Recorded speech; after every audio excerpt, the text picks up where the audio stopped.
Ma'am, good morning po. Kanina nakapila si ma'am. Tinanong ko kung magkano ibinigay na tulong ni Mayor Isko Moreno. Ma'am, magkano po ba sa inyo na po manggaling? Ano po, 15,000. 15,000. Ano pong nararamdaman niyo na si Yorme po mismo ang nagbigay ng financial medical assistance po sa inyo? Siyempre po, sobrang saya kasi yun po talaga yung kailangan ko po sa gas talaga ng Codeco ng anak ko. Si baby malaking po. tulong po yun. Malaking tulong po yung para kung mag-start na kami magkamutan, mas madali na. Mensahe niyo po sa ating napakahusay na Yorme. Yorme, thank you po.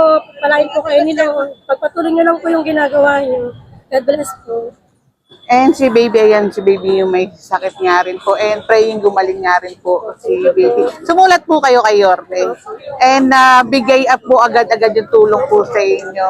Maraming salamat po, ma'am. Thank you po. Thank you po. At hindi lang bigas din pala, may binibigay din si Yorme sa ating mga,